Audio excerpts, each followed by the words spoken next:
right, so you guys, so I got the heat exchanger in from AMS very fast. I think the thing came in like 30 hours. When they said next day air, it came next day air. All right, so very quickly, shout out Boost in Motion and Daily Q50. I watched their video about 5 times a piece. So to get this front fascia off, we'll first have to remove the shroud. Comes off by these little quick fasteners.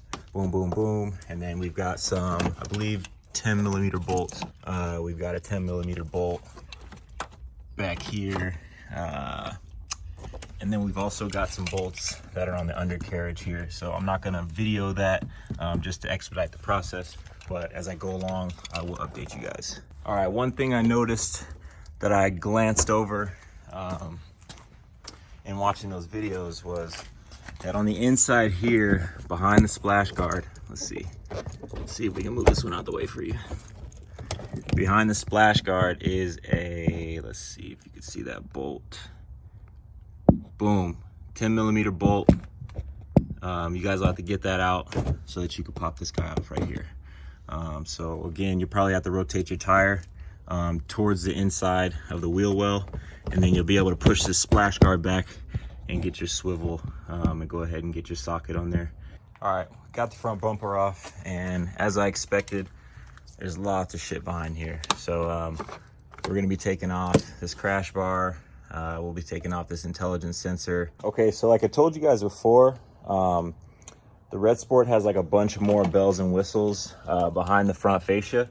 I just took off the intelligent cruise control sensor. That's held together by 10 millimeter bolts.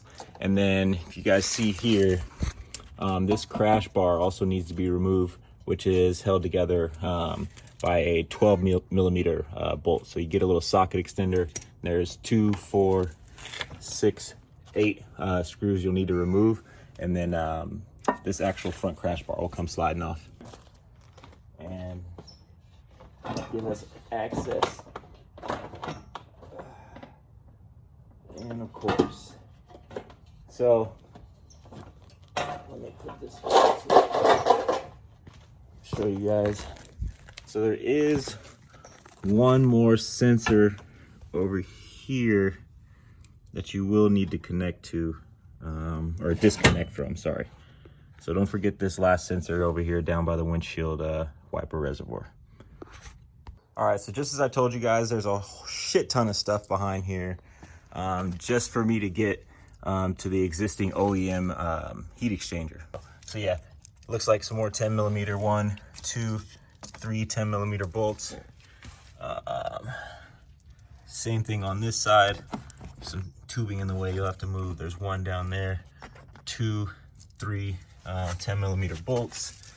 And if I am missing any other ones, I will let you guys know, but it looks like that is what will free up this oil cooler so I can move it out of the way. All right, you guys, so once again, this is the OEM heat exchanger that comes directly from Infinity. To fit the new Alpha heat exchanger in there, which is clearly double the size. This looks like a mess. All right, so finally got the harness of this undone. As you can see, the coolant's already starting to leak out. I don't know how I'm gonna prop this up so you guys can see it, but maybe I could get this off. Maybe I could get this off while I'm talking to you guys. There we go. So now we're just gonna drain the oil, sorry, the coolant. All right, one major thing that I noticed with the race heat exchanger as opposed to just the normal heat exchanger is you actually have to cut out this little, I don't know what to call it, diffuser piece right here. So I had to, as you can see, I made do. It's not a clean cut, but AMS supplies you with a metal bracket to go into place. Boom, to lock in your new heat exchanger. So they do ask you to cut out the OEM plastic, but they do provide you with a much more durable, and as you guys can see, heavy duty shroud, or whatever you want to call it, diffuser. So I'm gonna go ahead and slide in the aftermarket AMS, and then I'm going to show you guys what it looks like in there.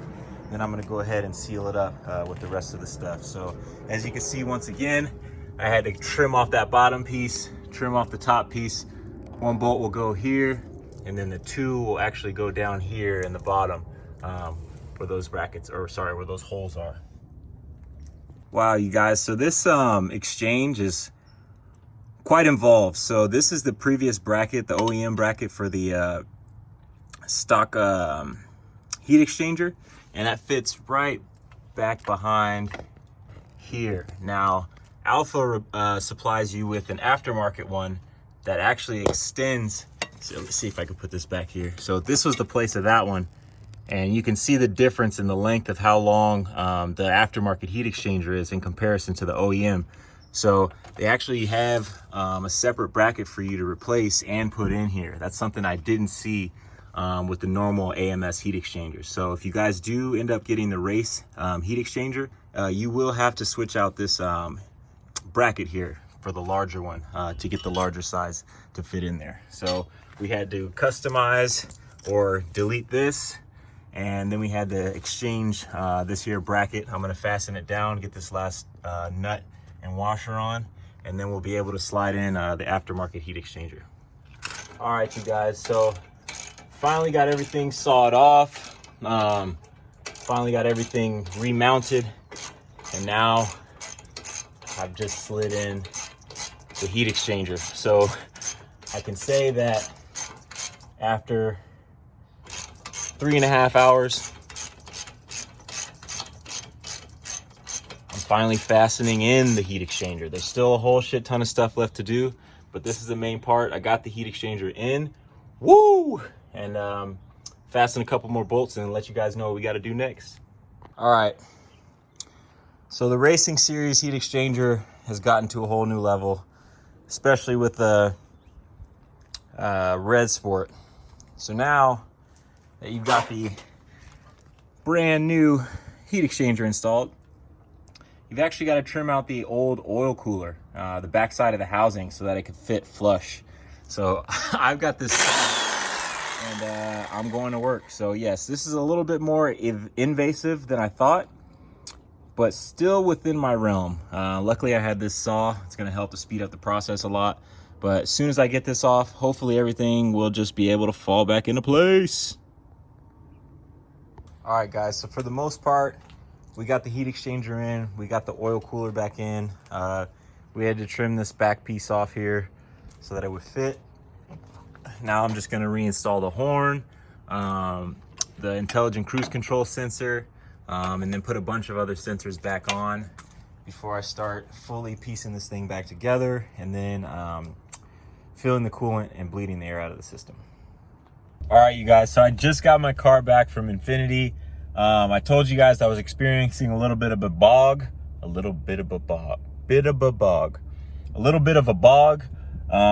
I had a feeling it was due to the air in the system, and that's what it was. So what happened was I decided to self-bleed the system. You live and you learn. I didn't do it perfect, so my ECU was tripping out, so I wasn't hitting right. I wasn't boosting right. My RPMs were off. A lot was going on. But my fear was that I wasn't going to be able to fully bleed the system. So I asked around. I actually had a really good buddy of mine, Ivan Solis. So you guys, I'm going to link him right here, wherever. I'm going to link him right here because he's got his own auto shop. So I'm going to be definitely hitting him up for some freaking tires. I know that. He told me a couple of different ways to bleed the system.